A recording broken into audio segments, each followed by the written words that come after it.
Good evening, everyone, here from Finland, and we are continue to work, and must continue to work on this problem of glamour.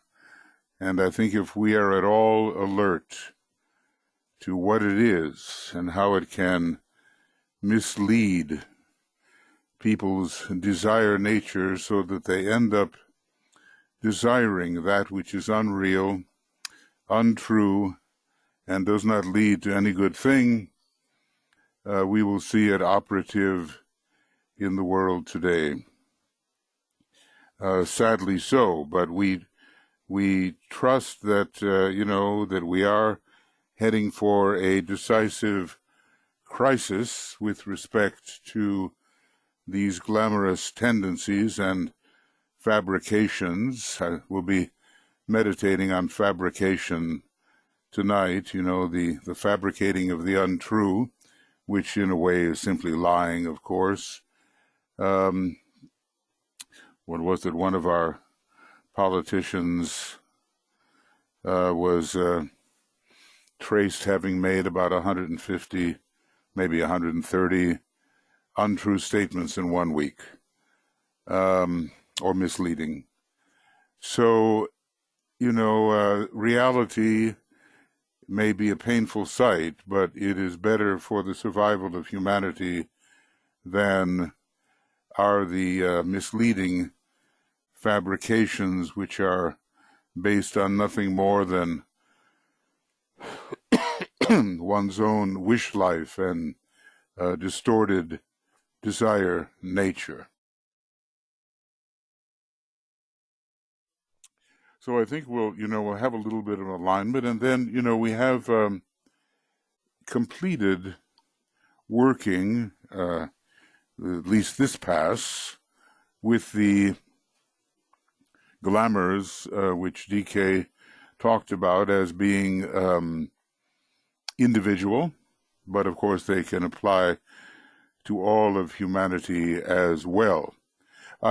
Before we go, I just want, before getting into it, I just want to make sure I do announce, when the festival week of the new group of world servers comes up every 7 years, it's an important event, an important week.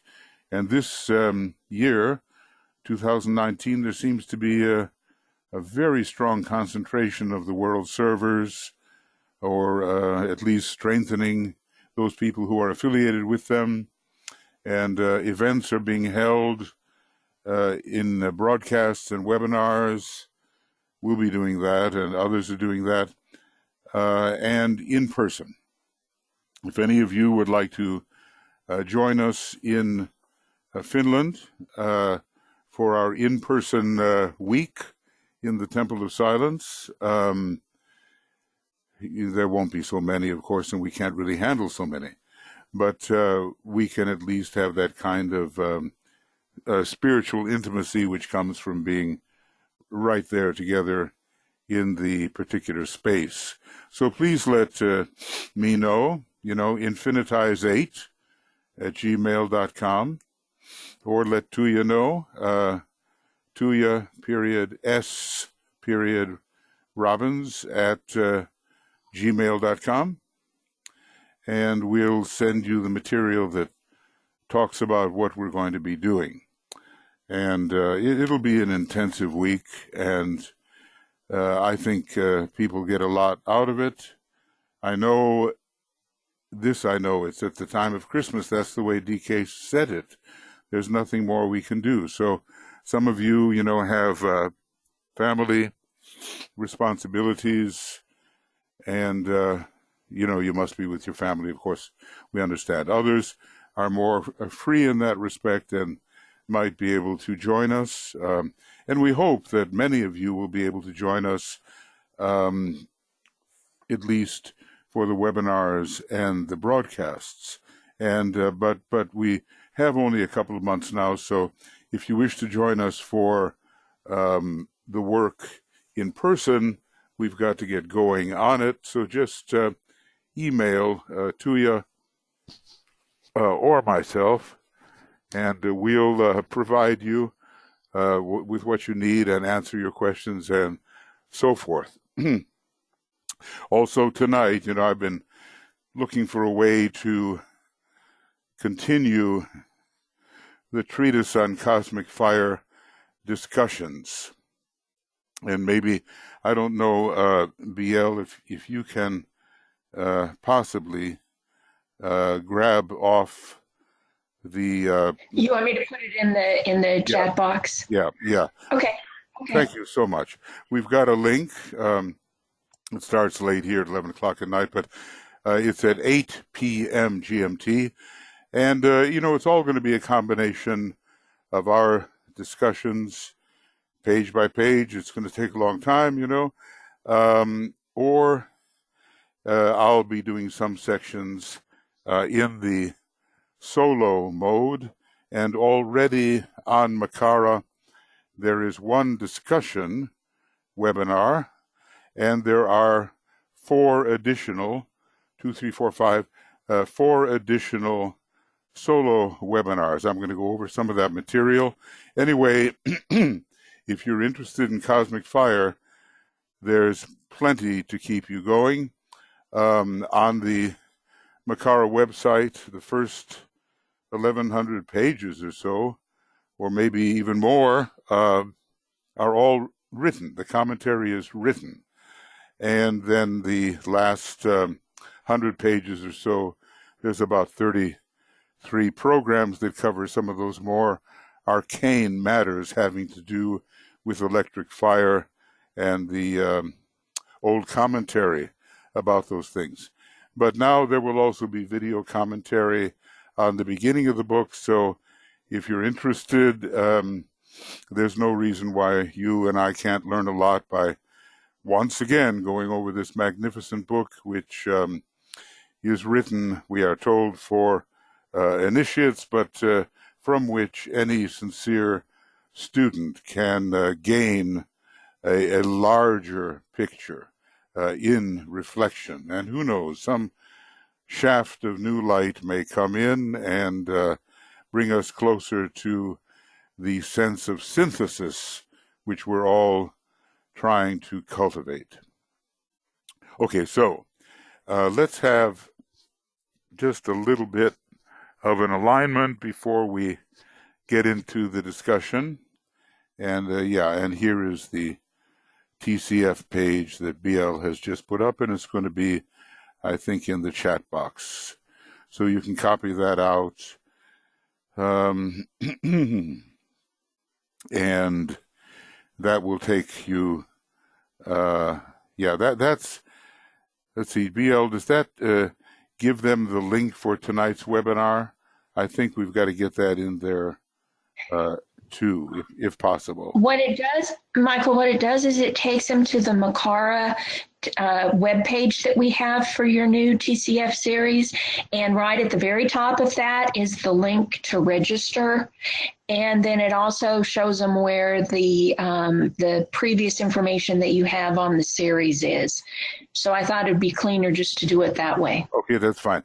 As you know, I had to redo the link because it wasn't working out, 3 webinars on Wednesdays. So instead we have mostly 2 webinars on Friday and 2 on Wednesday.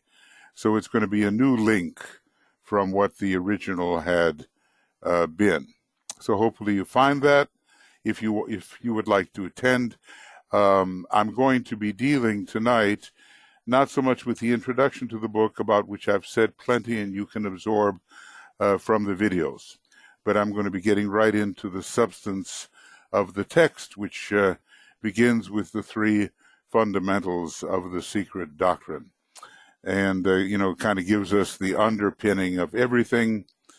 It's just a great adventure to read that book, and it's very humbling, of course, but okay, why not be humbled and get a sense of right proportion in all that we do.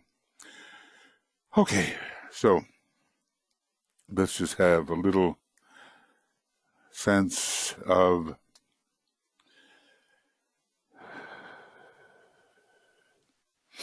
So we're serving, we're together in this, wherever we may be, but we know that the soul itself is, the consciousness is essentially non-local. Whatever the body and the vehicles may be, there is a touching in the realm of soul, and the group stands together, perceiving together. And our work is largely to clear the way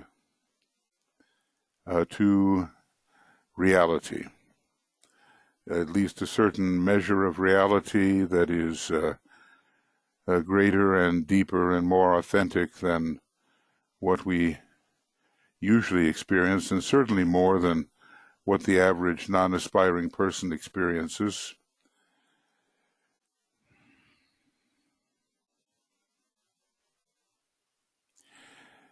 And so basically we are attempting to serve the ashram by helping to dissipate.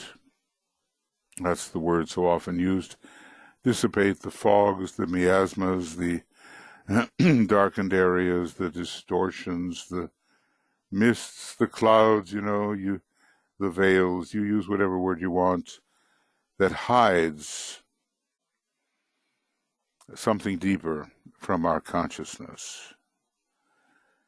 This esotericism that we practice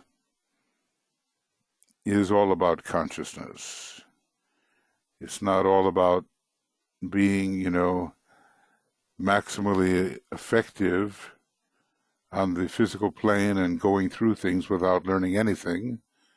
It's about consciousness and learning, even if it appears that we fail on the outer plane, at least we've learned.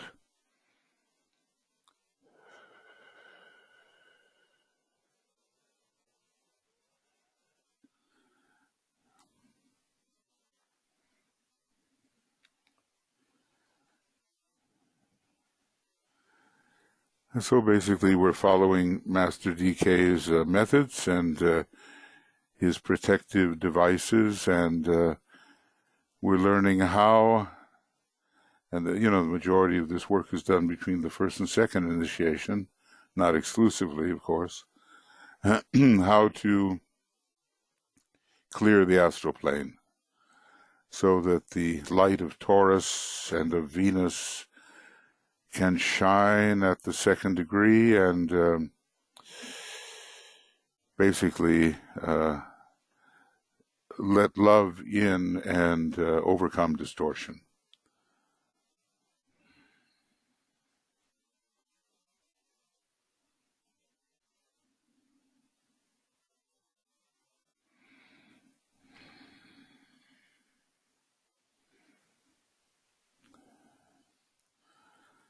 And we'll sound the Om, just affirming that that's what we are intending to do.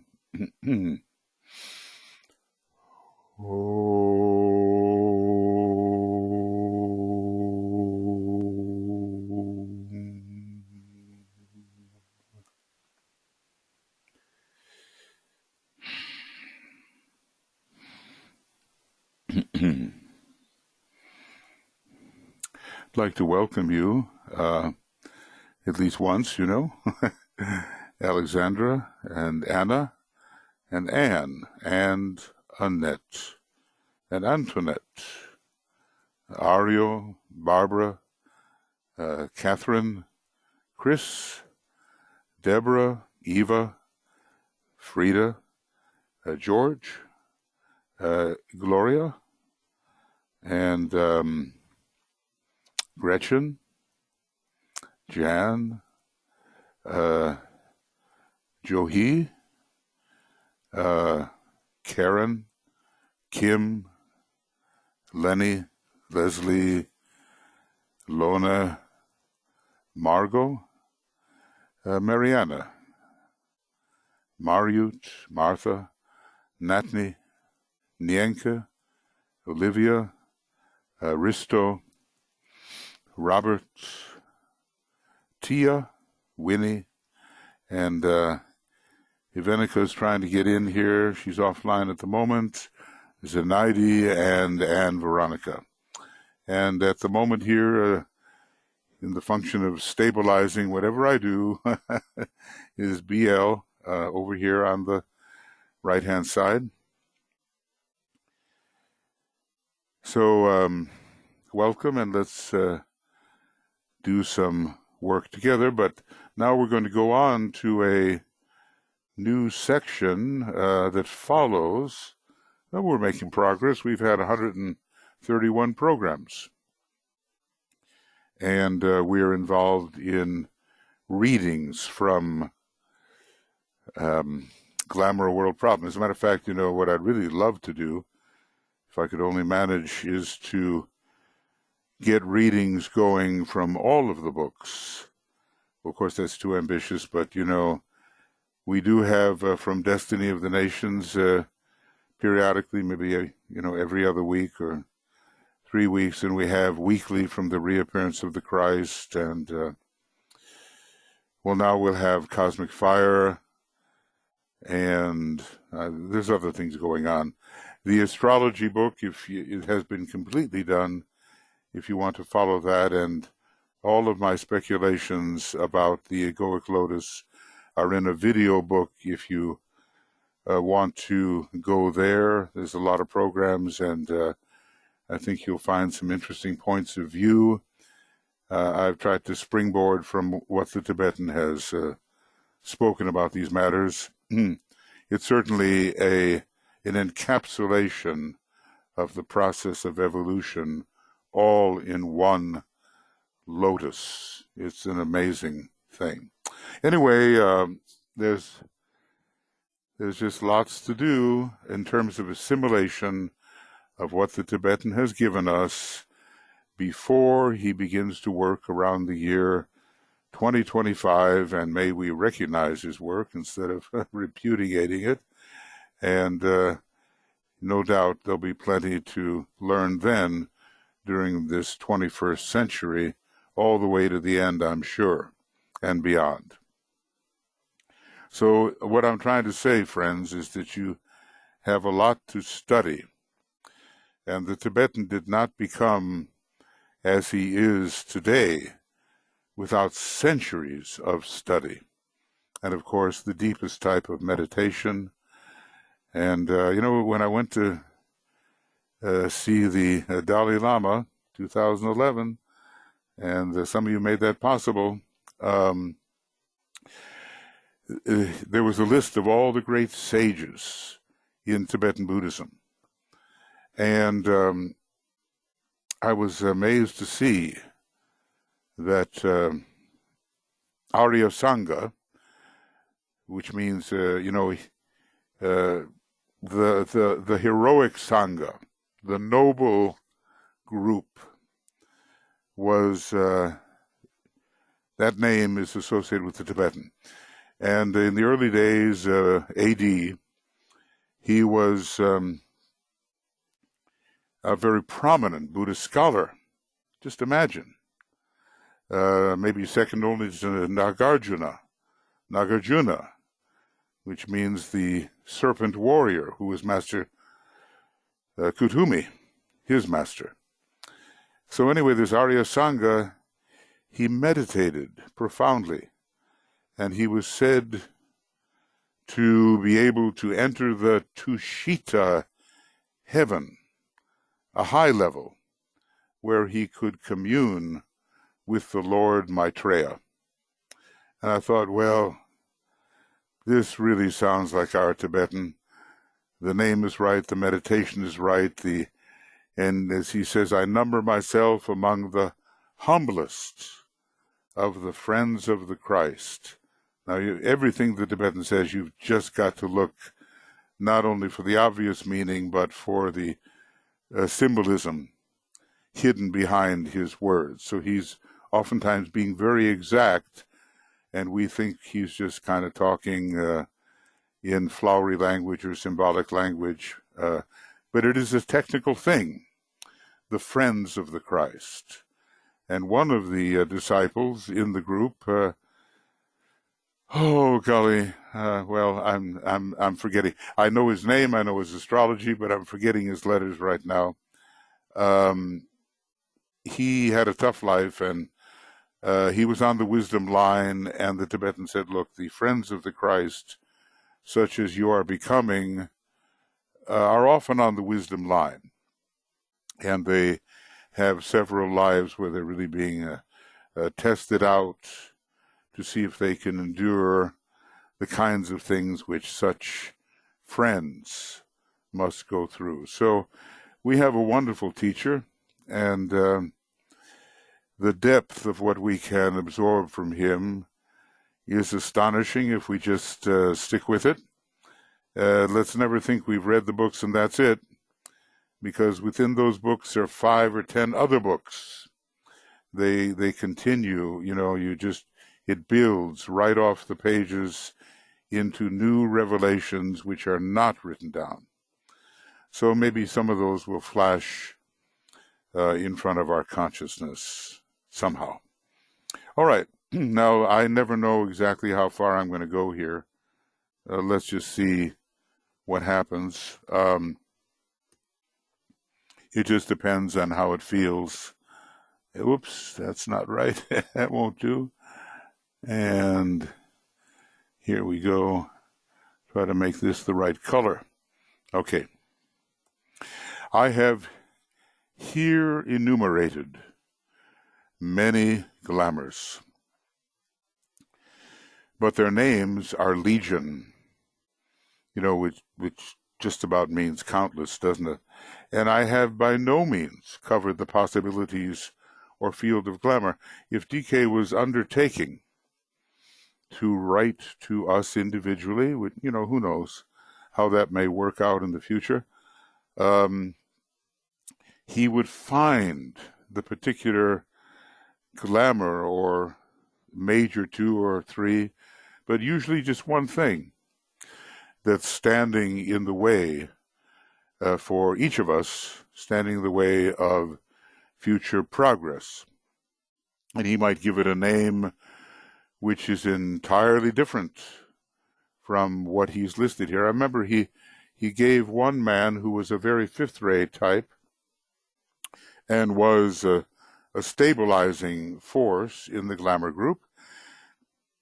He gave him the glamour to work on. It was called the glamour of circumstance.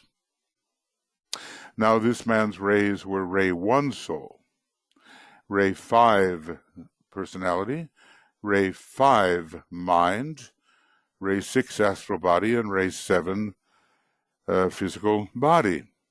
So, he was, in a way, very concrete, except probably for his second ray monad, and he also played the violin, and, other lives he had a lot of second ray personalities before this particular personality. And he said, well, you're just getting caught up and frustrated in so many little things which take your attention away from the main things.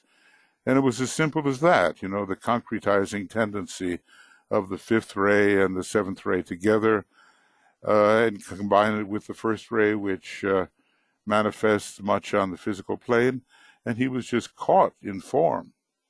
Well, that glamour of circumstance is not mentioned at all. Okay, and there would be many other glamours.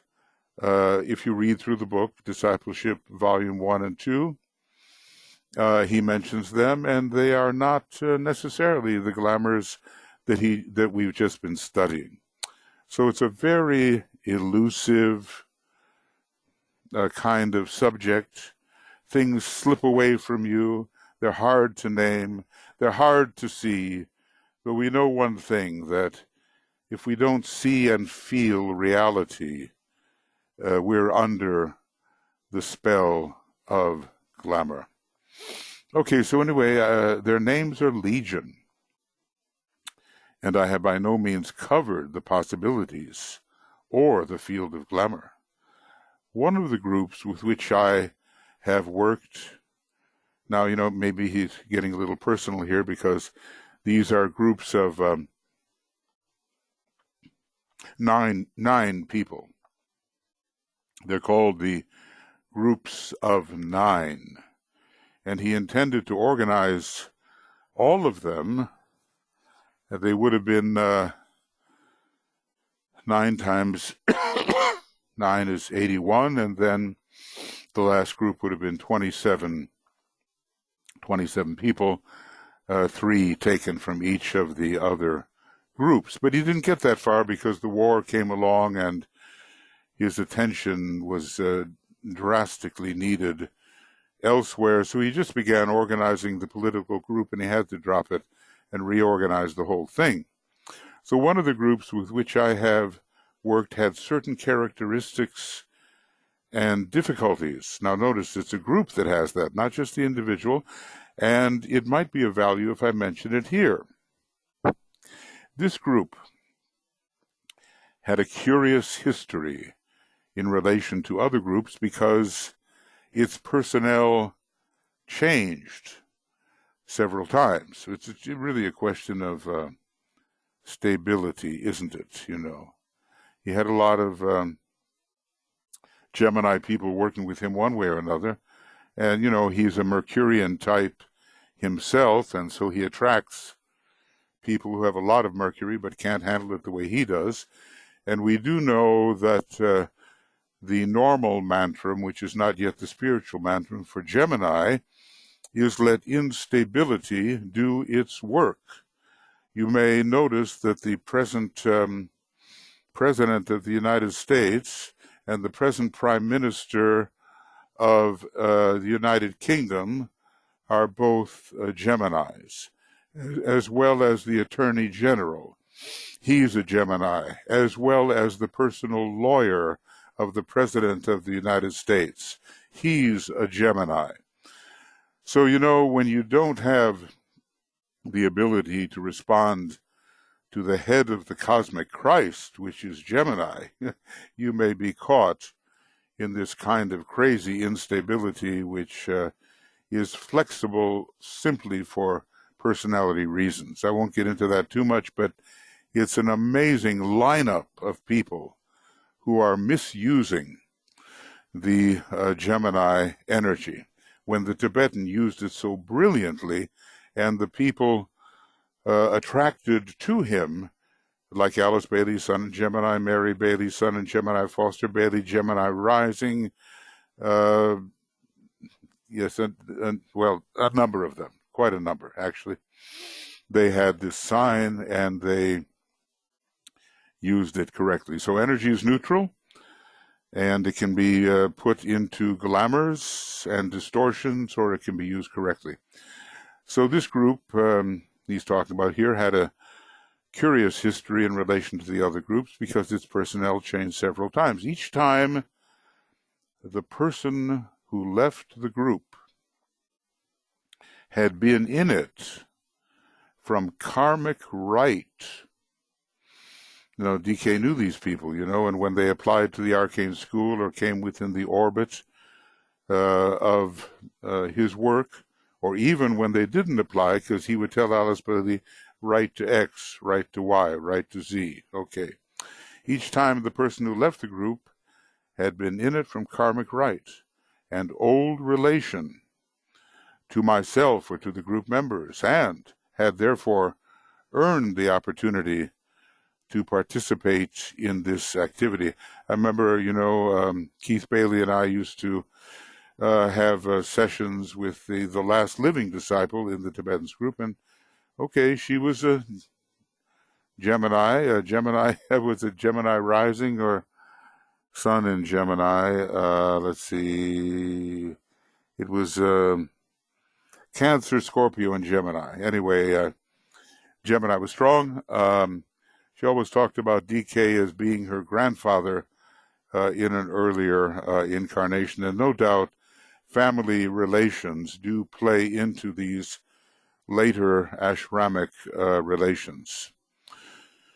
Oh, there's a lot to say about that, and it has to do with the big bear and the little bear, but I'll stay away from it for the moment. So, they had the right to be in it each time, now when they left, apparently they failed, okay? Each time they failed, and each time for personality reasons. So let's test ourselves, friends. We're not there yet. Let's test ourselves. They lacked group realization and were definitely occupied with themselves. Now, that's always a problem when the personality looms very large in the field of consciousness and takes up too much space. You just have a just as distorted point of view, and the world revolves around what you think you are, which you are not. So the idea is in Leo to become the relinquished point. Poof, you disappear.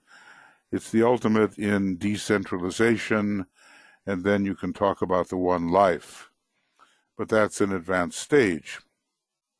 So how big do we loom within the field of consciousness, our own field of consciousness? How big is our personality? It's going to get in the way. They lacked group realization and were definitely occupied with themselves. They lacked the new and wider vision. I think you can understand that Aquarius, when rightly handled, will give us that new and wider vision. For disciples, Jupiter rules Aquarius, and Jupiter is precisely that, the new and wider vision. So, they eliminated themselves from this initial New Age activity. This is kind of a sad thing, and I'm sure as they look back in the review of their life, after they're on the other side, it will all be much clearer, and then a person tries again and is warned by that inner monitor, hey, there's danger here, I better do this right. And I'm sure each of us has those kinds of promptings where we just know the right decision has to be made at this time, and maybe there's danger of making the wrong decision. I am explaining this, he says, for it is valuable to disciples to grasp the fact that karmic relation cannot be ignored, and that group opportunity must be offered, even though it delay functioning in group service. You know what he's talking about here. The more advanced students who really get it are saying to others, look, why can't you just move faster? Why can't you understand what the Tibetan's saying? Why can't you cooperate? Which, of course, would be failing the test, wouldn't it? They would somehow present themselves as separative without even knowing it themselves. So there's the whole question of how fast the group moves, who's delaying the group, who has to wait, who has to speed up.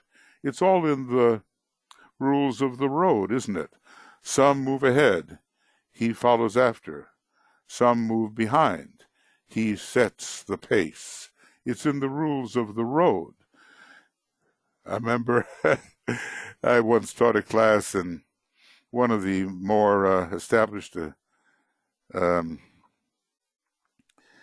disciples came up to me and said, why are you studying the rules of the road? That's so elementary. Everybody knows this. Just get into it. Let's get into the real stuff. Well, within just a few months and a year or whatever, every one of the rules of the road had been broken by one or other members of the group, or maybe by the group as a whole. So study the rules of the road, because they have application on many levels, and they can be found in several places, but Dina, Discipleship in the New Age, Volume 1, is one place to find them, and they are profound, though simple. Okay, so now he's going to kind of analyze here, because every once in a while he does, what made a group fail. And we all know that in terms of the individual progress, his work with the disciples was very effective. They made progress individually. But they didn't make the kind of progress that he wanted them to make as a group. So, the next group that comes in and, the next group that works with him is really going to have to concentrate on making group progress. The law of group progress, the fifth law of the soul. And it's under Capricorn, and but we will be helped in this respect that Aquarius is getting stronger and stronger. So that is another one of those signs that really contributes to successful group progress. See, it's a tough thing to sacrifice your sense of care about yourself, so that in fact you care about the group, then you care about your nation, your state, your nation, and you care about humanity and all that more than you care about yourself. Okay, now it's easy to say, and then when the moment comes, well, what do you do? Now we had a in the USA, we had the Revolutionary War, and there were patriots and there were traitors. Benedict Arnold is one of those. They call him a turncoat because you could turn your coat red or blue, depending. And when you turned it red, you were a Britisher. When you turned it blue, you were on the continental side. And he was a spy in a way, and he was caught and he was hanged. But before he was hanged, he said, as many of you know, I regret that I have but one life to give to my country. So there is an affirmation of patriotism paid for with the supreme sacrifice. Anyway, to think in larger terms, always. And that is easy to talk about, not easy to do. Okay, several of the group members were still struggling with glamour. And it needed a long time for them to adjust themselves to recognition of it when encountered, because, oftentimes it just slips away. And what you do is you just project that thing on other people. In the political field right now, there's a whole lot of projection going on, and we're accusing other people of unwholesome conditions which are rampant within our own psyche. But okay, you've got to be a little bit psychologically inclined to understand what is projection. Okay, to adjust themselves to recognition of it when encountered.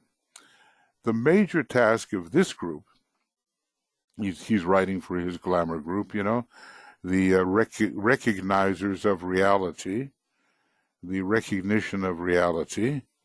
The major task of this group was to dissipate some of the universal glamour by a united, indicated meditation. Now, we don't know whether it's the ones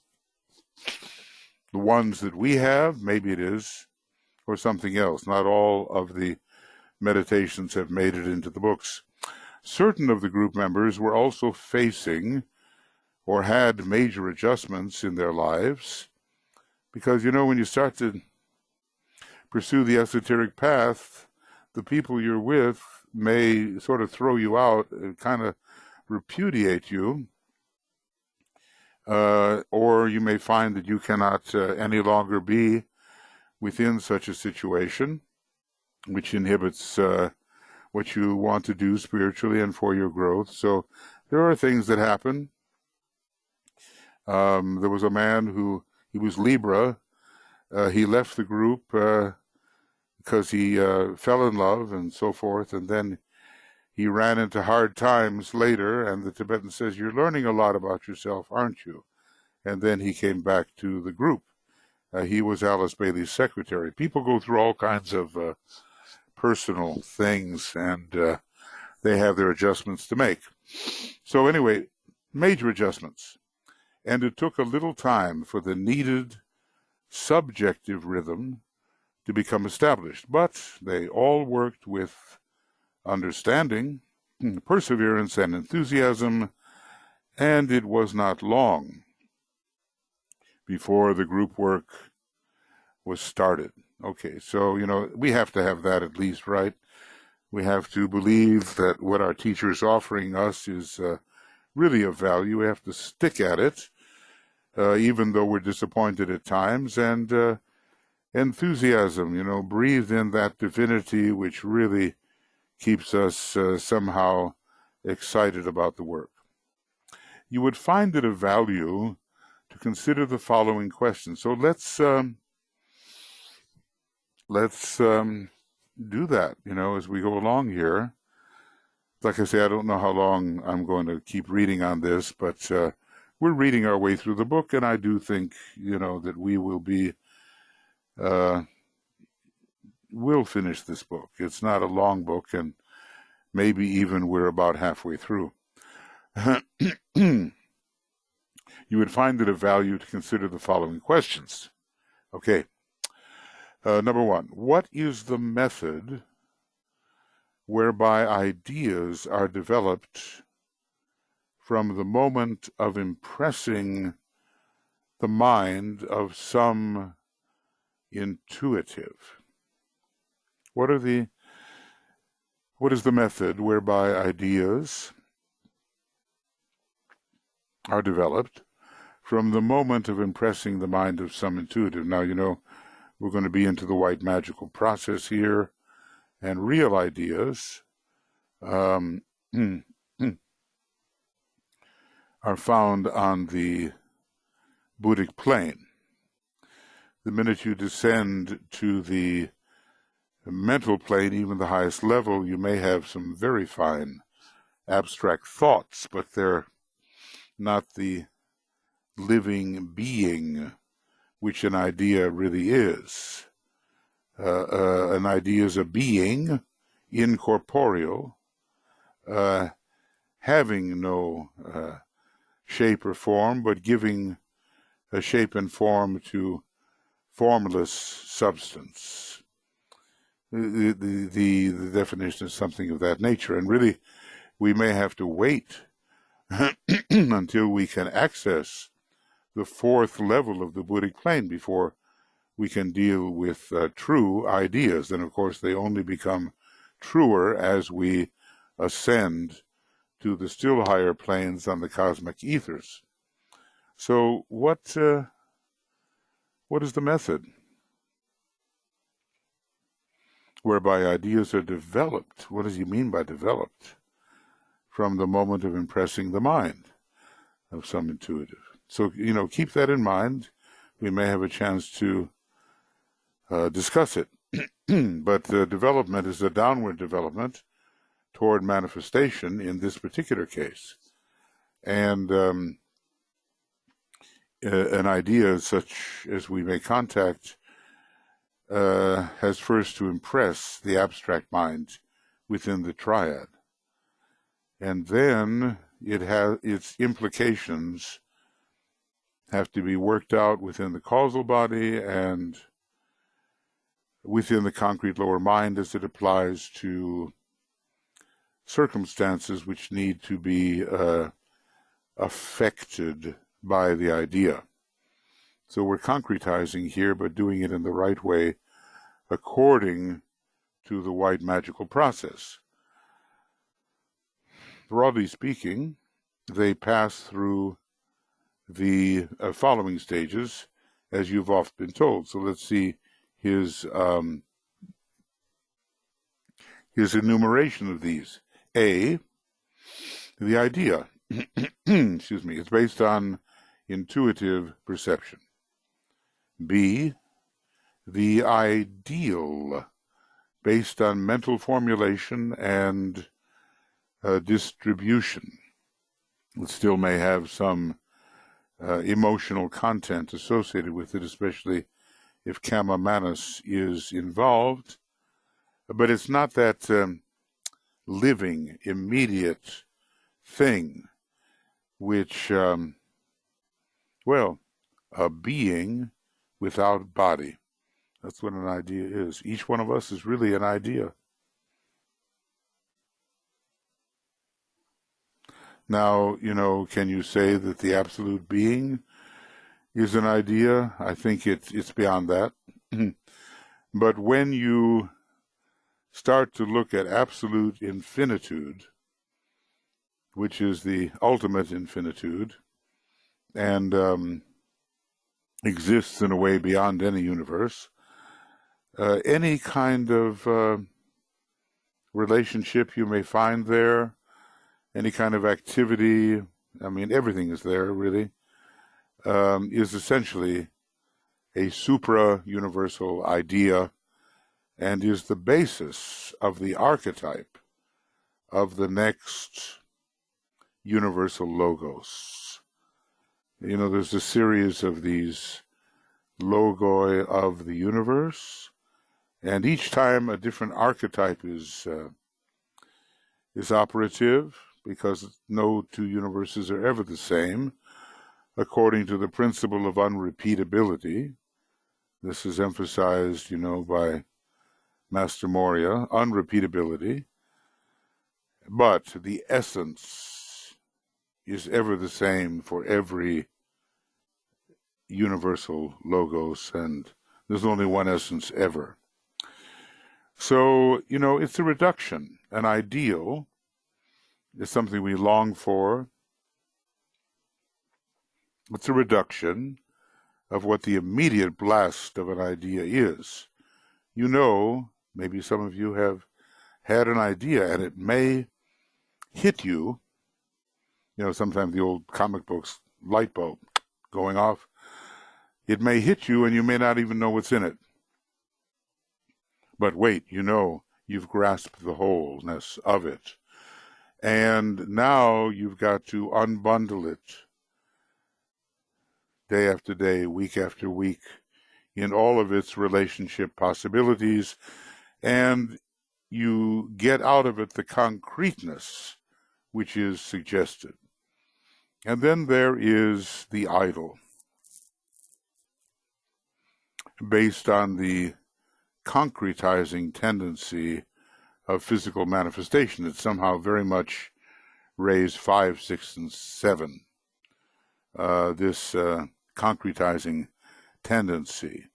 And the ideal, it has a lot of ray 6 in it, and ray 3.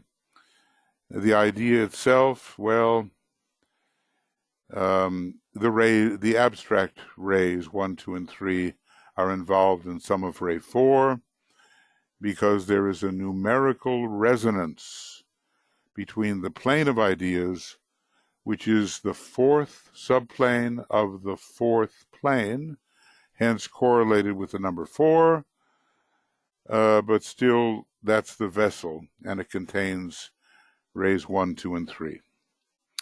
So the idea, the ideal, and the idol, and there we have the descent of the heavenly towards the manifest, and in a way we can say of it, in the white magical process, the highest and the lowest meet. So what is the method whereby ideas are developed? From the moment of impressing the mind, well, we really have to remain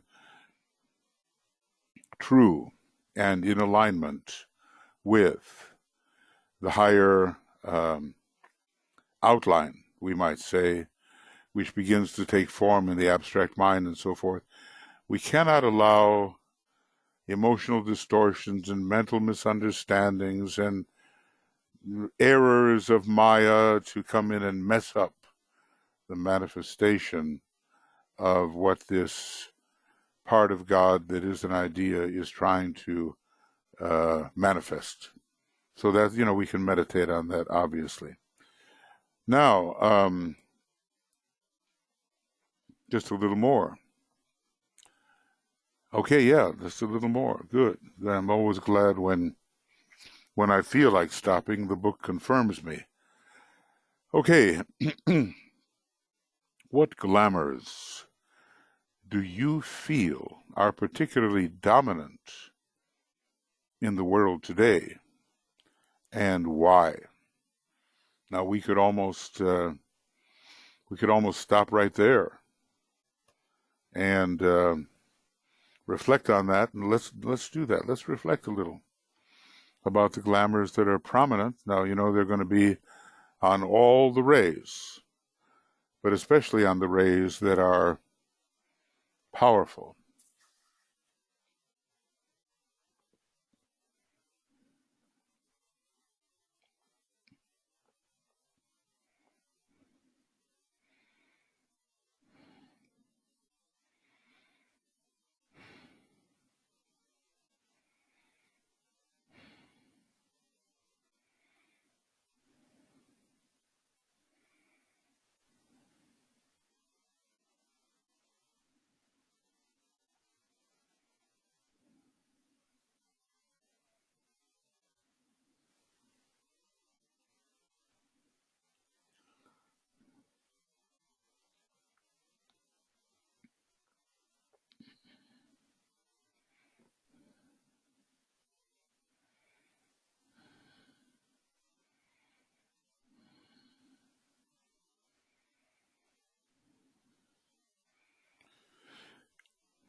Well, that's a good question, really.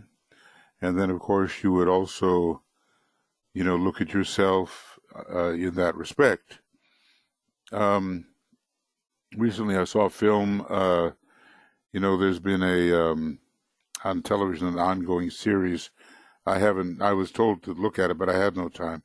And it was called Downton Abbey, and it was somehow about early the upper class of people in England in the early 20th century, and I suppose all the way up to World War II, I guess. And you know that London has a very strong seventh ray personality and a fifth ray soul. And I think, I think the personality is under Libra, and the soul is under Leo of that city. And the extraordinary concretization of the socially ritualistic seventh ray. This Libra thing about always keeping up appearances and always doing the right thing externally and always being polite no matter what you were really feeling. It was kind of inauthentic in many ways and very, very crystallized. DK had said, that if things had continued, I suppose, in Europe particularly, as they had been before World War I, there would have been no progress whatsoever, because it had been locked in by all of these formalized tendencies. And I found it a very different way of life, all of this incredible formality that had to be observed. That's a tendency of the seventh ray, and you never get to the essence of things. It's always keeping up appearances. So this is a dominant glamour, perhaps. Not so much now, perhaps. There are others, and we can talk about what they are. Certainly, the rise of the re-arising of totalitarianism, which is a first-ray tendency, is again with us.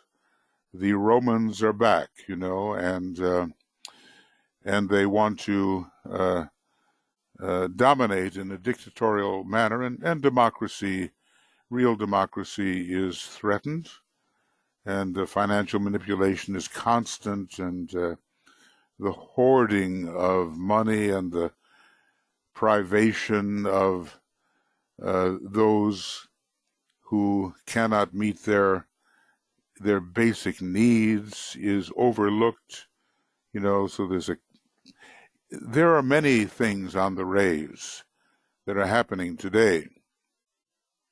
When we look at the fifth ray, it says a lot of fifth ray types came from another planet, maybe Vulcan, maybe Mercury. They came here to stimulate their second petal of the egoic lotus, which is the love petal in the circle of ignorance. But, on the originating planet, they couldn't get that. So he says that when that love petal is really beginning to open, then the power of the fifth ray will no longer be used for destructive purposes. Now, we've got some incredible weaponry being revealed right now. And all we have to do is get into the laser weapons, which, is a symbol of the fifth ray. The laser and the fifth ray go together. The first and the fifth ray go together, and the destructiveness could be terminal for humanity and the need to start all over again. So, this is a heavy, heavy glamour which can be overcome. And on the different rays. Just come to the Bible Belt of the United States, and you'll see some incredible sixth ray glamours. And then when you go into genteel society, maybe less now than before, the seventh ray tells you what's proper and what's not, and authenticity is out the window. So this is one we can apply ourselves to. So, make notes and so forth if you'd like to say anything or write anything, suggest anything. And then I'm going to stop very shortly, right after this one. I have spoken often of the work which this group and certain other groups are intending to do in dissipating world glamour. Have you any ideas as to how this should be done or what will be demanded of you? Well, we've been reading further in the book, and maybe now we do have some idea about what is to be done and what may be demanded. But I would say, and wouldn't you, that the ability to see our own glamours, our own distortions, our own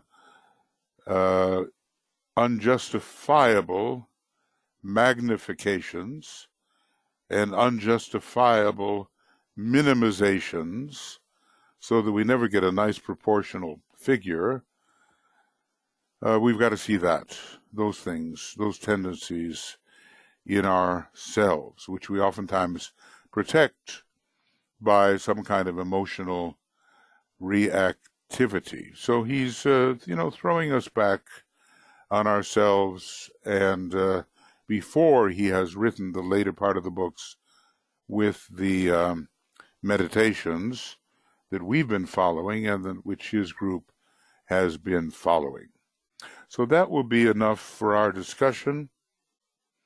And what I want to do,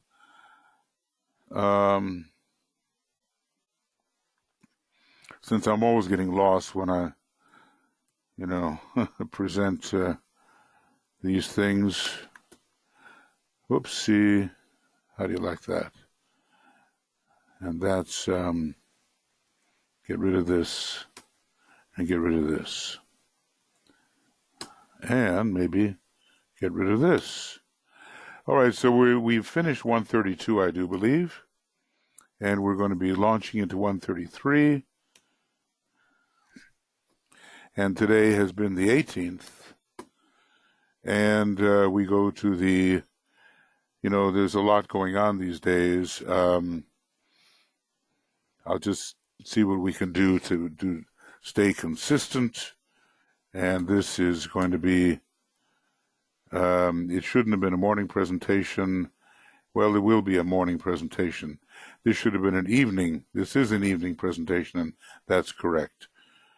And we're on page 125. Okay. All right, friends. So you've had a chance to think. You've had a chance to take notes. If anybody would like to speak, good, raise your hand. And if anybody would just like to write something, and maybe there is, I see already Anna has a question, but maybe it's from before, and Kim and Lenny. So let me just go to the place where this is. Okay, and then that link has been copied, Anna.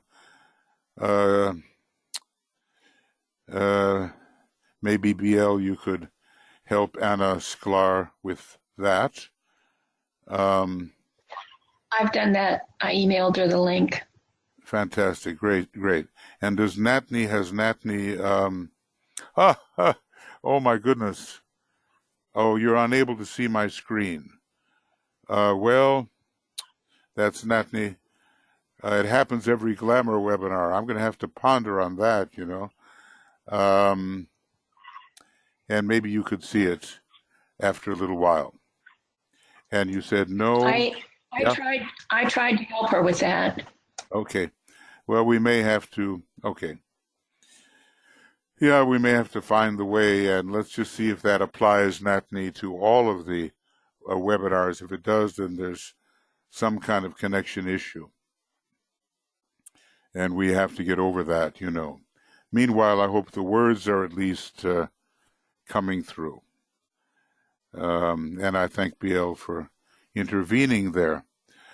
Now, Kim, I'm wondering if there is a way of discovering where people live so that we might be able to contact in person if we wanted to. Have you thought of some kind of database? Well, you know, that's the old question. Frequently asked in the arcane school. They never put you in touch with anybody on the physical plane until you somehow, establish yourself on your own. We haven't been so strict about that. And when we know where someone lives, it's possible. But the idea in the arcane school was that they really want people to develop soul relationships, and if it happens too soon, people, might tend to develop the personal relationships and not emphasize the soul relationships. We have, here in Finland, there are a few people who are following this work. They don't live anywhere near. And basically, we're in touch here through the power of thought and so forth. The use of the internet helps us develop those impersonal relationships. So what I would do is, before getting into it too much, I would meditate on three things: personal relationships, supra-personal relationships, soul relationships, and impersonal relationships, which are done within the spiritual triad, in which the personality isn't making any much difference whatsoever. See, basically I don't know. I asked the same question when I got involved with the arcane school 50 years ago. And I was given basically the same answer. So I learned how to stand on my own 2 feet, so to speak, and develop this and develop that. And before I knew it, magnetism itself would make these other people appear with whom I could work, and I with them. But you can write us, and if and where you live and so forth, and if there's some kind of connection that we would think would really be helpful to you or to the other person or whatever, we'll send it to you. But that is the basic thinking behind it. Okay, Kim, to develop one's own independence in the work. Maybe you already have that. I don't know. I don't really know you personally.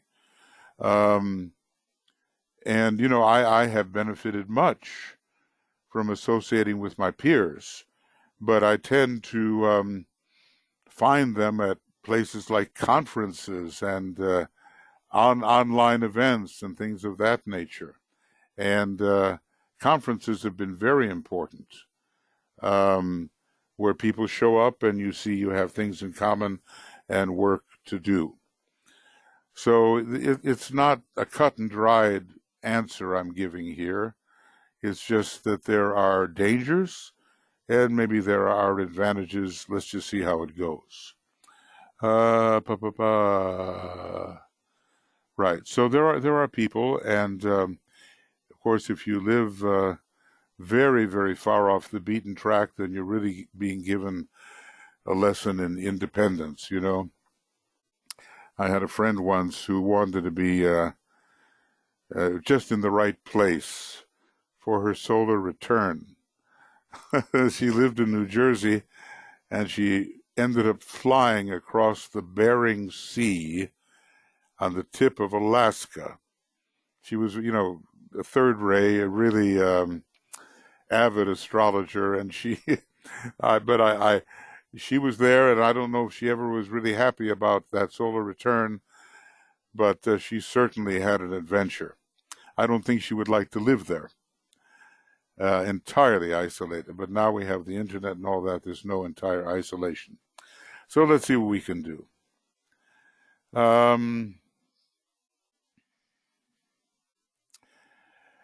Yeah, so you need the well, you know how it goes. It alternates every week. And let's see what BL has said.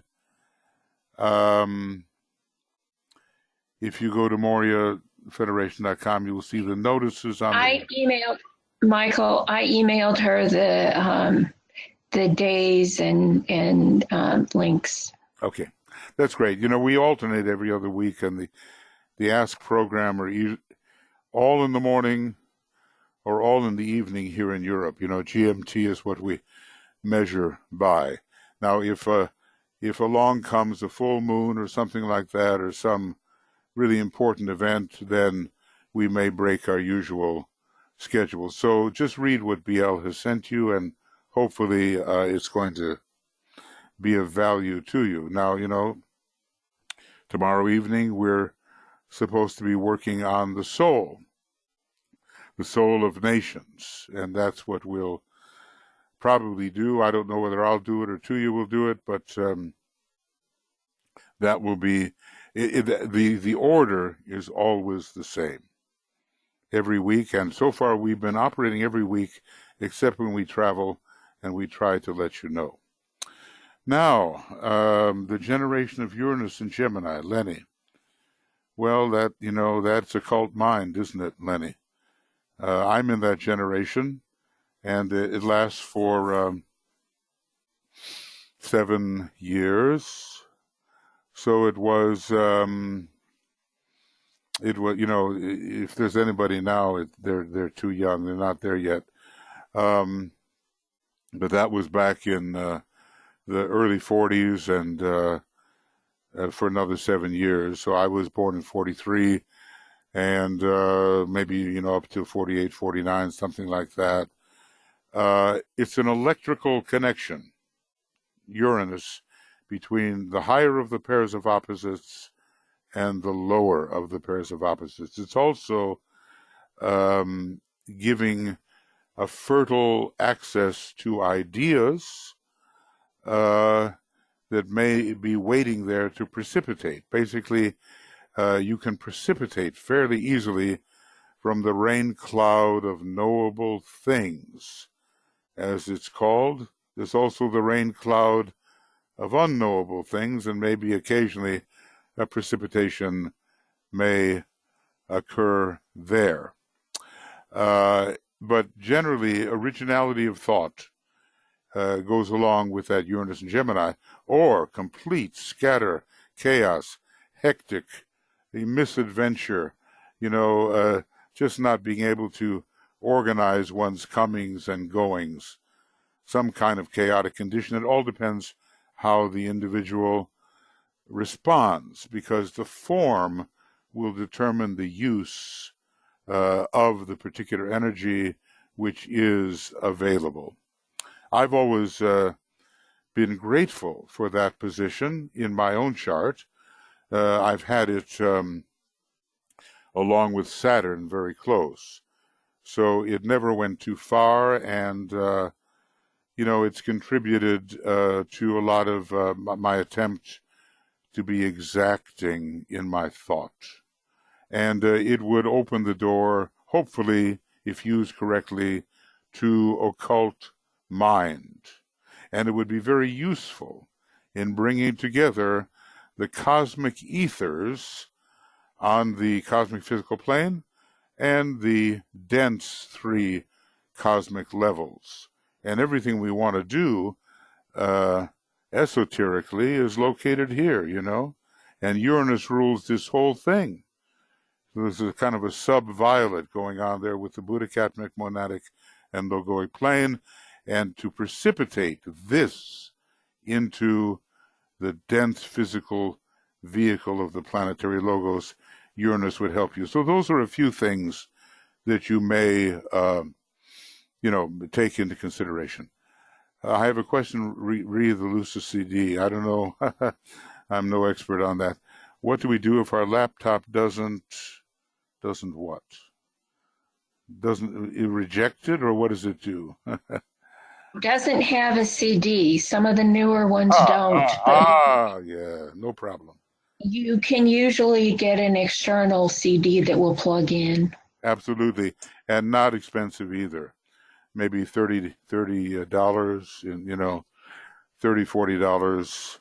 You can get and look, it's going to be more and more that way. They're making them so slim now, they don't have room anymore for that, around and around thing. So you just plug that in to your USB, get an external CD drive, and then it will operate just as if you have it inside the computer. That's not a hard one to solve. So just go to a technical shop, and see what you can do. Okay. And, okay, anyway, I'm not sure what Kim is after here, but we can solve most problems, Kim. Yeah, we'll try to, get the sense of when things go on. And look, I'll tell you what, we tried to do this business of planning for the whole year. And my wife, Tuya, is a tremendous planner, Capricorn and all that. But we discovered that there were so many variations that might occur because this came up and that came up and so forth, that it was better to send out immediately before, a couple of days, and sometimes a couple of hours, unfortunately, when we would be having our next event. But in general, it goes this way. And I think you know this. It's the money meditation on Sunday. Monday and Tuesday is off, except if there's special events. Wednesday is triangles. Thursday, the reappearance of the Christ. Friday, the dissipation of glamour. And by the way, Wednesday is also the science of triangles. So there's 2 things going on there. Thursday, the reappearance of the Christ meditation. Friday is this particular program. Plus, if I manage to launch this cosmic fire thing properly, then Friday we'll have 2 webinars. Saturday, the soul of nations, the destiny of nations, the soul of nations. And Sunday, again, attracting financial resources. So there's a regularity there, except when full moons come up and special events having to do with the Blue Rose Sisterhood and so forth. And we're going to have a big vigil, New Year's Eve vigil, 24 hours celebrating the entrance of the January 1st in every time zone. Things like that, when they come up, will be, they may interfere with the normal schedule. Okay. And I hope some of these technical things can be taken care of. And it looks like they have been. Okay, and here, Lenny, again, Uranus will be in this sign in a 7 years' time. Right. That's right. So, and each time, hopefully, on a slightly higher turn of the spiral. That would be the hope. Now, we were still in the middle of World War II when Uranus entered Gemini before, and a lot of technological advances did occur at that time, and codes were broken, and communication systems became all important, and radar was, the British had the radar, which really saved them. There's a lot of things that a combination of planet and sign can mean. Okay. All right. Now, anybody want to ask anything, say anything? You're welcome to do that if you wish. Jan has a question there for you. Okay, it's Joanne, is it? Where? Oh, Jan. On the questions. Okay, Jan. Okay. And Tia, and here's Tia does now too. Oh, Tia does too. Exactly. I see. Okay, so let me just go up here a little bit, and yeah, here's Jan, and let's do that. We'll go down to Tia. Michael, considering the most expressive glamour in the world right now, the quality of deception come to mind first and foremost. Well, I believe you're correct, and it's a huge thing to lie, to cloak, to misrepresent, to fabricate, especially when you have people in very prominent positions doing that. There is no stability, nothing to base your future upon and your decisions, because we're always being deceived. And, it's a Mercury and Scorpio kind of thing. Let Maya flourish and deception rule. That's what it says of Scorpio in the early mantram, and Mercury was the trickster and the deceiver and so forth in the early methods of its manifestation. And what's really interesting is that those two factors, Mercury and Scorpio, describe exactly the human hierarchy of monads. That's their signature planetarily and also zodiacally. Maybe when humanity learns how to tell the truth, we're going to have an improvement in many ways. But I think that's one of the really big ones. And obviously, look, if you look at the Big Dipper, you're going to notice that the handle of the dipper does not make a beautiful curve. It starts that way with the first and second ray, and then suddenly, zip, down you go. With the third ray, it's out of alignment. And I don't know why that is, because I think it comes from very, very high sources, okay? Way, way beyond our solar system, and probably beyond our cosmic logos and all that. It comes from the one about whom naught may be said. Something's going on there that is causing that, and that contributes to the well, we're going to be meditating on fabrication in just a minute. If we're going to build something, we ought to build it true to the design of the divine plan, and not something that will have to be eliminated because it's false. So I think you've got a good one there, and there are others. All we have to do is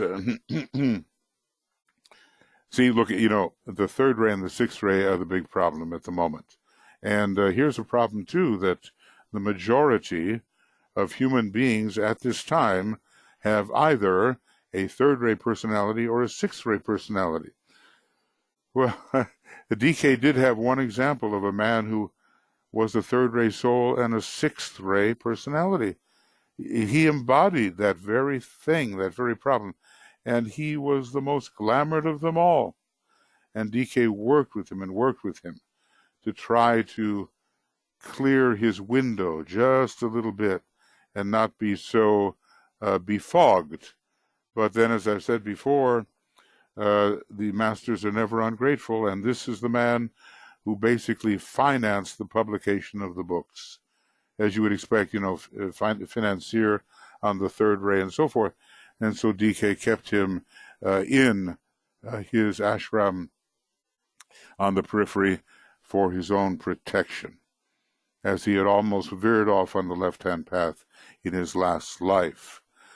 So third and sixth ray together, every time we do the PIP test, personal identity profile, and by the way, please, we've got to give, BL, we have to give that keynote, or, we maybe give Walter's email if you want to have the PIP on your computer and give it to other people. So take the ray test and you can see what that indicates. I think it's pretty good. So this third and sixth ray are not the only glamour producing rays, but at the moment they tend to be the most acute in the production of glamour. Now the sixth ray is correlated with the sixth plane, the astral plane, which is the plane on which glamour manifests itself. So there are huge sixth-ray glamours and a great number of sixth-ray souls preparing to go out of incarnation, God knows how. So, the Tibetan and the other masters, they know, but there are just a huge number of these people on the sixth ray in their soul, and if they are not transferring onto the second ray, which some of them have the opportunity to do, they will be out of incarnation for a while because the cycle does not bring them in anymore. Okay. So, okay. Yeah, I see some names from people I haven't seen in a long time. Okay. All right. So now let's go down here to Tia and and let's see, Ashram plays and the Great Bear. Okay, wait a second. You mentioned the role that familial relations in populating the Master's ashram plays and the Great Bear. Can I expand on that a little bit? Well, here's the thing. Ashrams are like families, and only devoid of the usual personality difficulties. And the little bear represents what's called the little sheep fold. In other words, you keep the sheep in, and they somehow learn a lesson within the fence. And those are the smaller ashrams, okay? And, with respect to the little sheepfold, a lot of us are making application to Master DK's ashram, and even if we don't belong there ultimately, we will be there for a while to be trained. But the big ashram is the Big Bear, and that is the Christ's ashram, and it's all the Ray ashrams, and it's held in place by Sanat Kumara because the whole hierarchy is in a way his ashram, and everybody's a student of his. So the Big Bear is the symbol for including, it's called the Greater Sheep Fold, okay? And in that are all the students of esotericism. And if I can show you something here, what we're going to see is, here's Parabrahm. Parabrahm is always good, right? Okay. Let's see if I can find this. There it is. And if you look at this very closely, what you're going to see is that all of the people on the probationary path, and surely we are that, and all the various grades of disciple, and all of the first 4 grades of initiate are found within the circle of hierarchy. So, in a way, all of these people, except for average humanity of all degrees, are found in the greater sheepfold, the big bear. But they're also found making application according to their ray to one of the lesser sheepfolds or one of the lesser aggregations, which is ruled by the little bear. So I hope that gives a kind of an idea there, Tia. Now let's see. I think there was Olivia. I saw that you had something that you wanted to say, and I've got to get myself here where I belong. And where is that? I somehow have lost. Hopefully, haven't lost the plot. Okay, and there you go. I And, unmuted her. okay. Okay, very good. Thank you. Hi, Michael and everyone. Well, I just wanted to share something. While we are working so hard to dispel glamour and delusion, there's been an interesting development with Facebook, which is one of our biggest global communication networks. And they have decided on this new policy of allowing known lies on their site. And this is a big change because if you remember in 2016, after we had all the problems with Facebook and in the election cycle, when Mark Zuckerberg appeared before Congress, he said he would work to change this and put in better screening and so forth. But he recently met with Trump in the White House, and he came up with a new policy. And the new policy is that anything goes. You can pay Facebook to put anything you want to say in the way of ads, and that's money in his pocket. And if people want to counteract that, you can pay Facebook to put money in his pocket and give your version of what is the truth. So it's a ridiculous distortion of what's been agreed to as what's good for really not only our country but the world, because Facebook is such a global communication network. Yeah. So I just wanted to share that little setback that we have for those of us doing the glamour dispelling work, So we just have to be aware of this change, and it's making our work more challenging, but more important. Yeah. I read about it, and I thought, boy, this is a real sellout, And I thought Zuckerberg was a guy with principles, but sometimes the financial motivation is just overpowering. And I think that's what we're dealing with here, frankly. I've been looking at his horoscope, and he's a Taurus, and he has some of the negative traits of that. There are other things, too, of course. He still has possibilities, but it's not the best at the moment because we don't have, all of us, I include myself, the discrimination to know necessarily what's real and what's false. And certainly it's true of millions of voters. So it depends on the money, who's paying for the ads and what nature they are. Yeah. Right. Yeah. So, and he likes the money and he doesn't want government control. So anyway, that's we just need to be aware of this huge change in their policy and allowing any kind of ads and lies. Yeah. Let's just see. Could be a rebellion against such a thing. Yep. I hope so, yeah. And then one more thing, you mentioned the Dalai Lama, and I was just going to share that, the Dalai Lama isn't coming to the United States anymore, and because he's getting older and he's more frail. And so I'm leaving at the end of the month to go see him and flying to Dharamsala. And I'm only going to be there a few days, and it takes about 2 days to get there and 2 days back. But I'm meeting with him on November 5th. So, Okay. yeah, we need more of that good energy That's in good. the world. That's Yeah. fantastic. And I hope the tiger you're riding has a good saddle. You're going to be. Yeah, Yep. it's a pretty Hmm. fierce trip, but anyway, it's all worth it. So, Yeah. okay, Well, well, thank you, keep up Libby. the good work, We're everyone. all in this together. So thank you very All much. right, Very good. Okay. sure. All Thank righty. you. Now let's see. How am I doing here? Um, I guess, have I caught everybody yet, Joe? Joe's not here, but yes, I believe you have.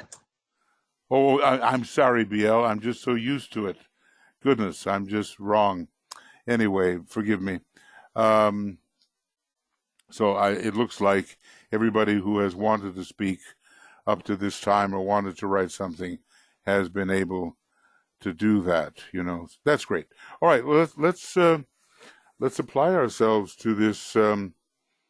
Well, it was brought up. I think Jan brought it up. This question of deception. It's let's put it like this: if it says in the Bible basically that the truth shall make you free, no matter what you have to go through when telling the exact truth. We're in a situation now where many of our leaders are binding us into a kind of psychological slavery under false premises and false pretenses.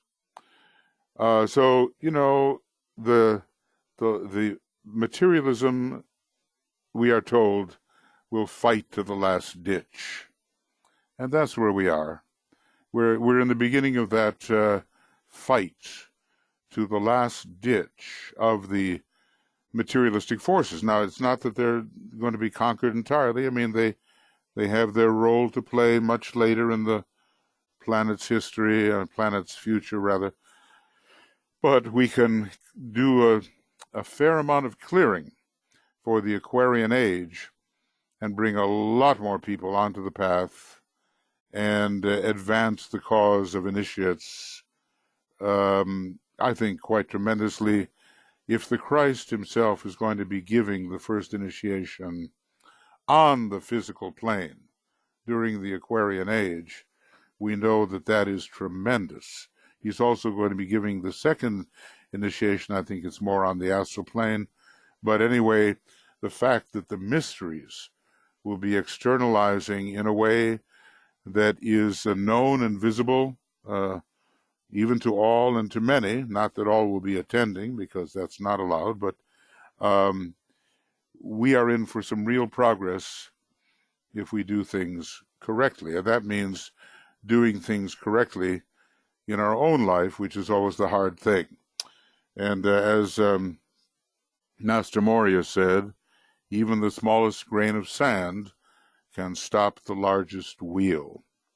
And DK tells us that there's something holding everybody back from initiation. Everybody. And it has to be taken care of. And it can be a very small little detail, but it has to be taken care of. So everybody could go into their mind, into their heart, and find out what that might be. In the AA program, you have to make amends for your perceived misdeeds, and that's often a big one for people. And there's so much that's practical in that 12-step program. It really helps people get on the path. So we cannot afford to be running around talking about world glamour when we're still reeking with our own glamours in excess.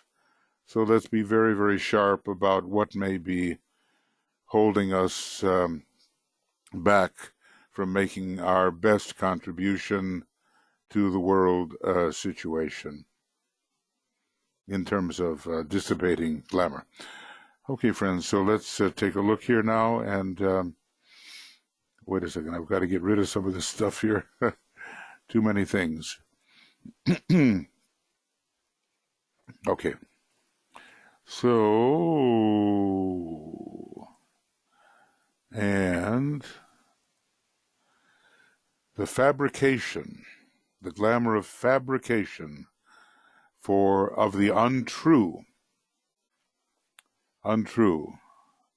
or just blatantly false, for personal advantage.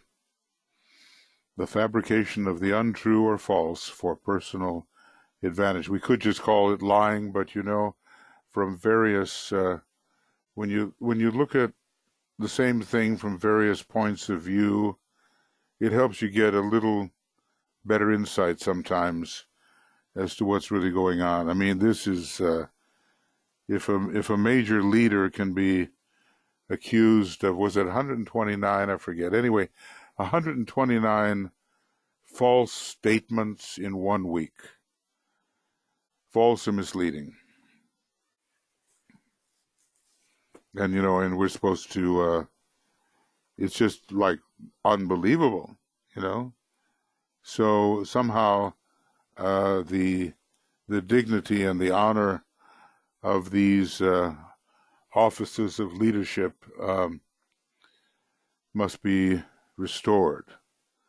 I always visualize Abraham Lincoln sitting in the Oval Office, surrounded by the color indigo, which is, I'm sure, his monadic ray, and there's just no room for anybody else. So at the moment, I do feel that it is possible now to set the true spiritual values more prominently before the voters, and this goes not only for one country but for a number of countries. We human beings, we have to find a way to decide things according to soul values. That's our, and it will require, I believe, a very powerful intensity during the next year. And really, throughout the years leading up to the great conclave. So, put on your, what can we say, just get ready to work internally, anyway, as you have never worked before, because the enemy is at the door, and the enemy that is most dangerous is the one that appears within ourselves, the enemy within. Otherwise, we'll be guilty of projection, and we'll take every undiscovered bad thing within ourselves and we'll think that someone else is doing it. Huh? You know how it works. All right. So a little bit of meditation.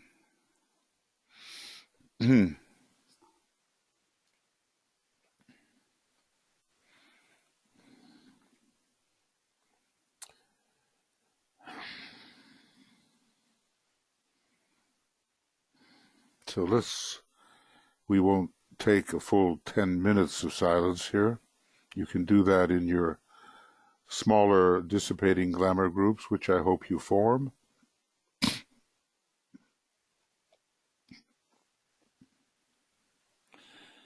But just enough silence to get the sense of the gathering synthesis.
So we are working as one group.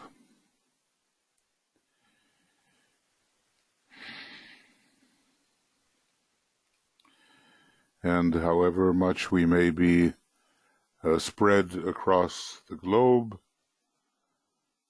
it is one consciousness.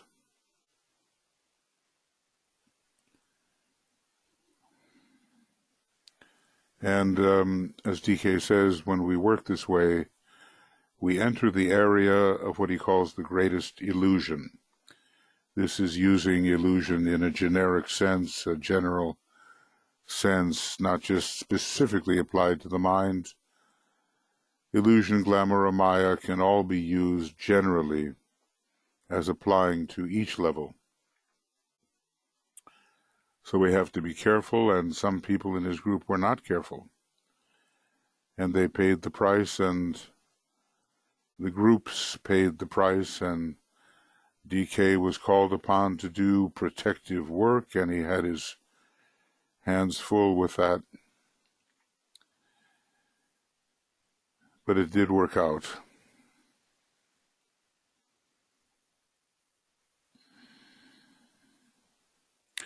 So we'll say the protective mantra together,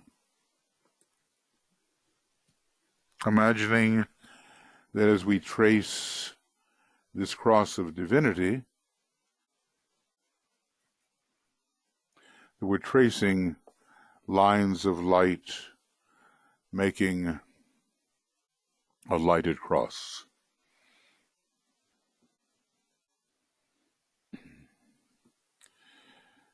As a soul, I work in light,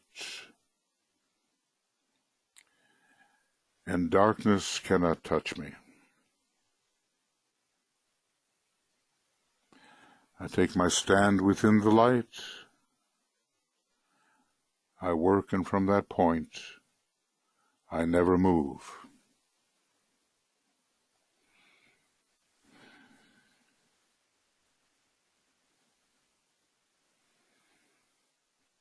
Before each of us, the lighted cross, and before the whole group, the group lighted cross.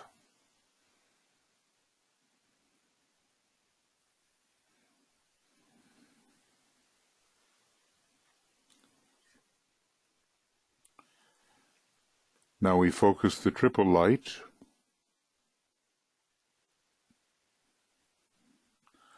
raising up the light of matter, etheric physical, to the mental plane, lower mind, fourth level.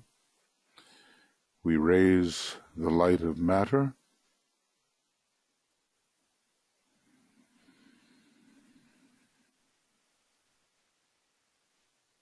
and it meets the light of mind, giving us discrimination, logic, reasoning. We vitalize then that light of mind. The two lights are as if one.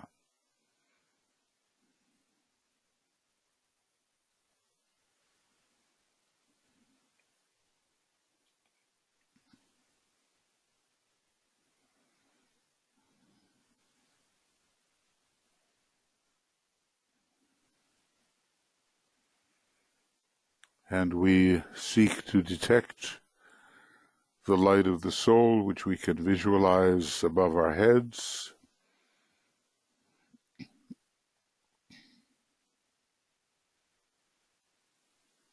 We'll consider it as white light at this time. It's really all the colors, of course, but and we will bring it down imaginatively onto the lower mental plane where we can control, and the light of the soul joins the other two types of light, and three lights are one.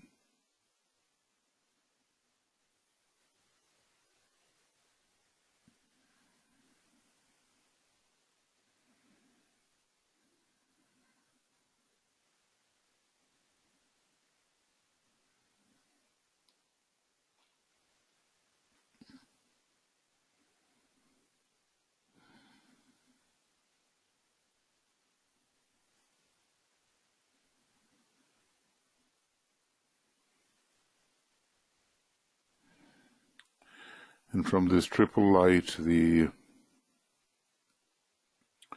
our searchlight, our weapon for dissipation, will go forth, as if from the brow area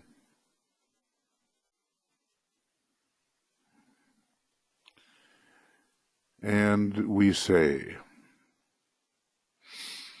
the light is one,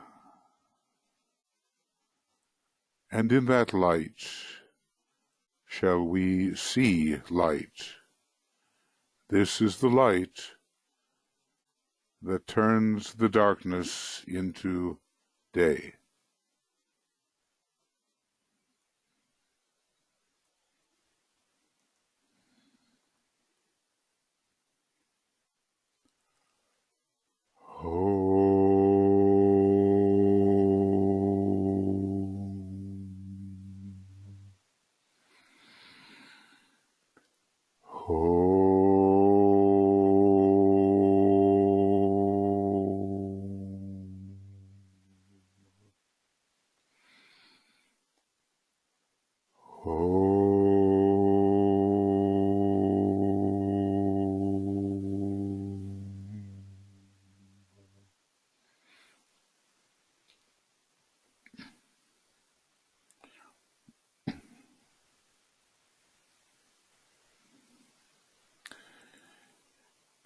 The light of day, it pretty much returns us to our essential scorpionic, monadic nature expressing on the Buddhic plane, the light of day. Intuitive light, eventually.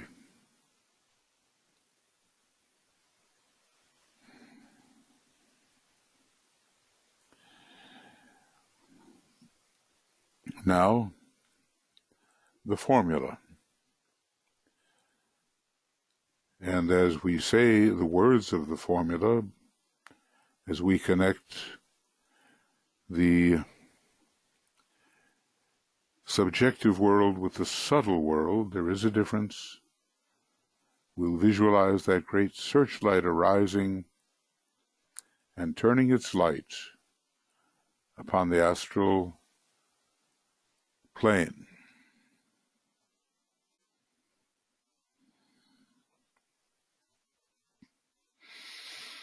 Radiance and are we and power.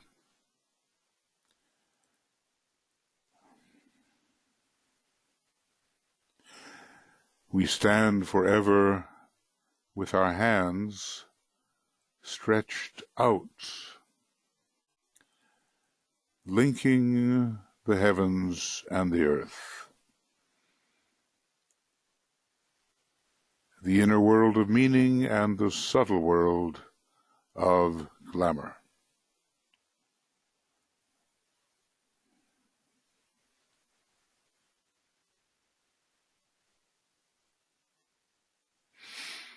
We reach into the light and bring it down to meet the need.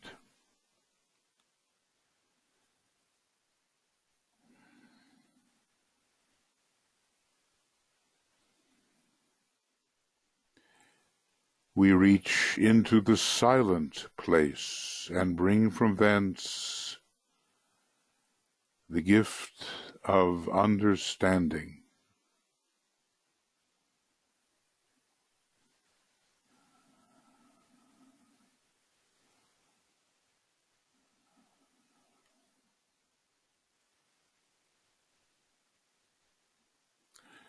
Thus, with the light we work and turn the darkness into day.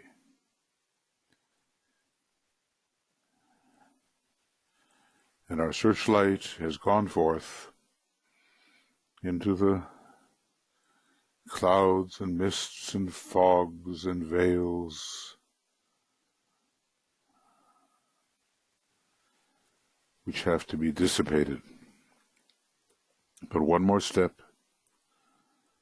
We have to invoke the spiritual will from the monad, from the atomic plane, from the jewel, from the synthesis petals, from the sacrifice petals, all the will apparatus.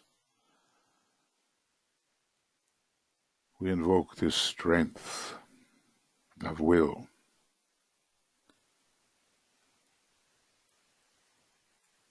The spiritual will, not driven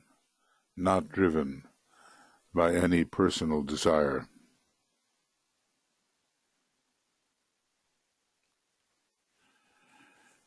And we say, with power upon its beam, the light is focused on the goal.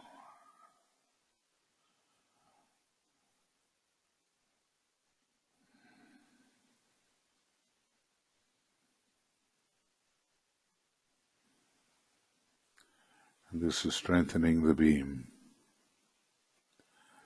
Now the glamour to be dissipated, the fabrication of that which is not true, that which is false, for purely personal advantage.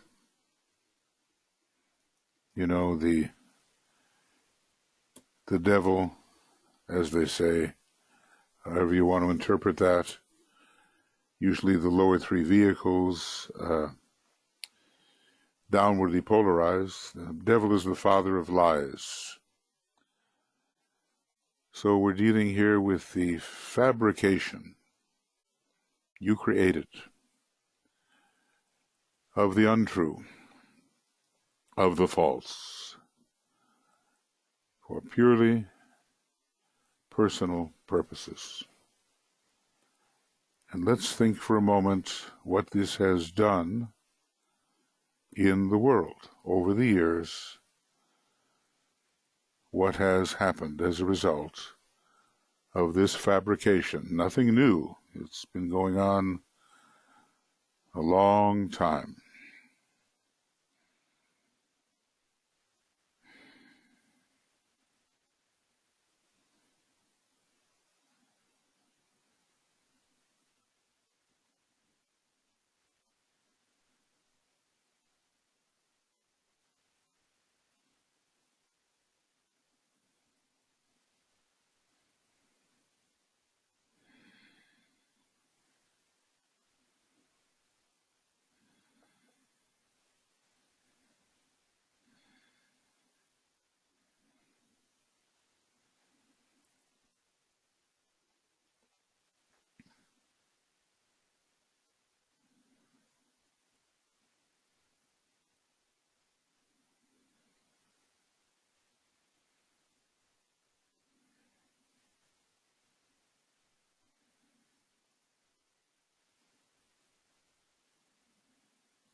Now let us utter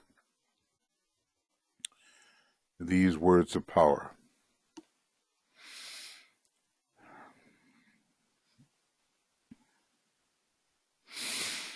The power of our united light prevents the appearance of the glamour,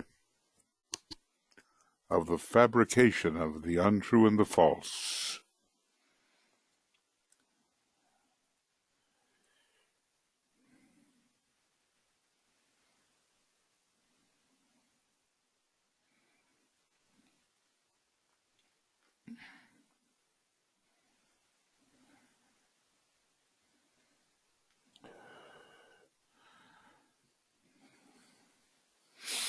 Master Moria gives a very big hint here in his mantram that goes like this: lie, lie, lie, perish.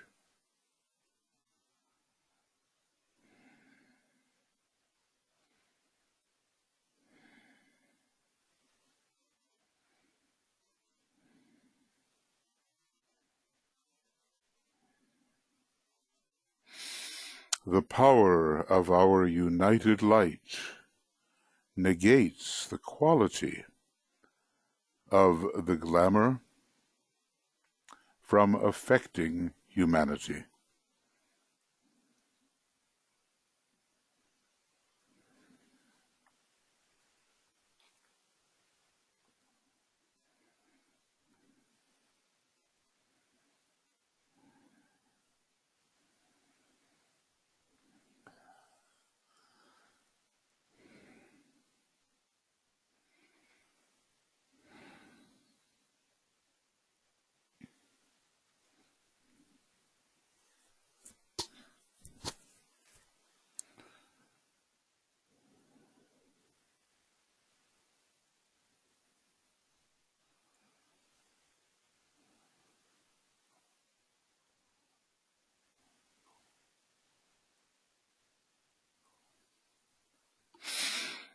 The power of our united light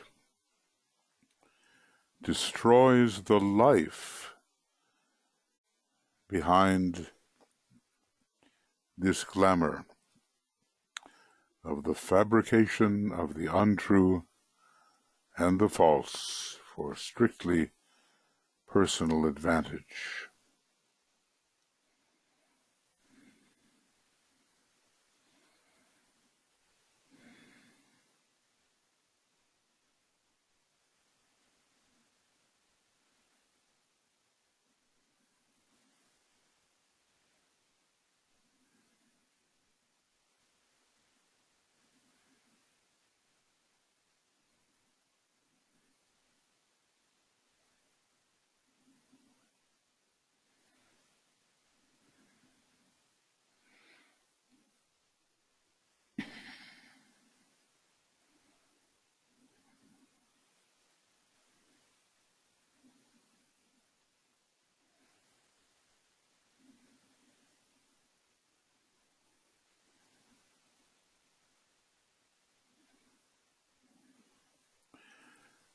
And what we do is we continue this visualization of the light, our beam, penetrating into the glamour and producing its weakening and dissipation.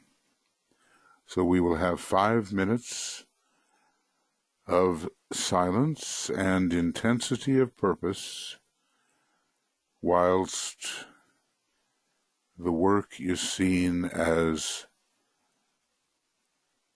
proceeding.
And let the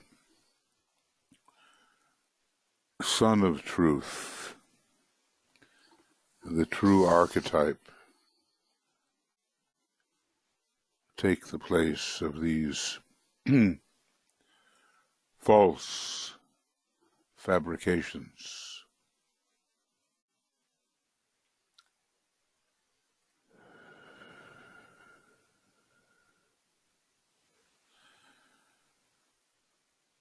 So we withdraw our beam onto the mental plane.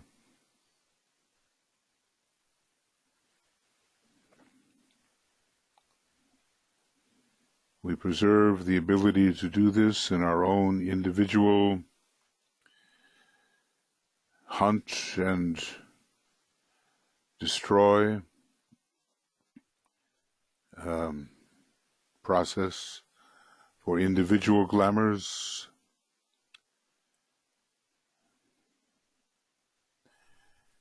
We simply persist, cultivating the creative imagination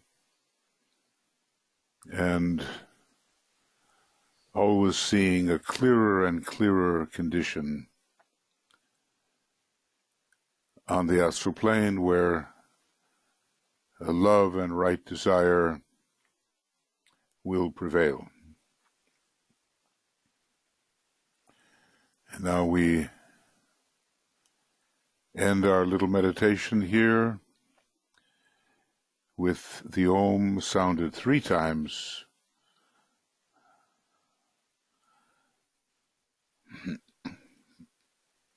Knowing that as we work on the astral plane, the other planes are also affected for the better. So as if working from the mind to the astral to the etheric physical, we sound the Om.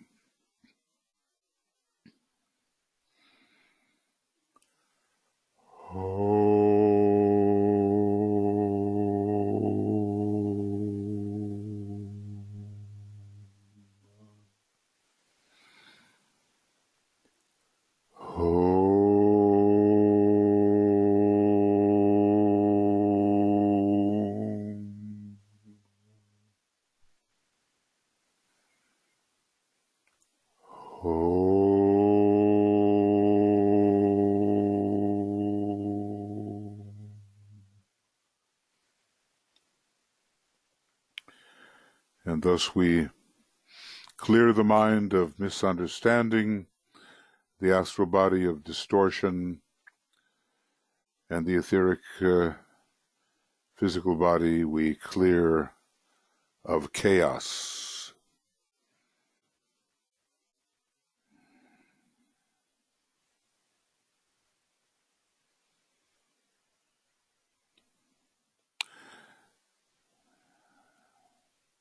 And we persist. Okay, friends, in a little less than an hour, we have our webinar on a treatise on cosmic fire. It'll be the second group webinar and the 6th webinar in this new series that intends to read through the whole book. It's ambitious, but maybe in 5 years' time we can do it.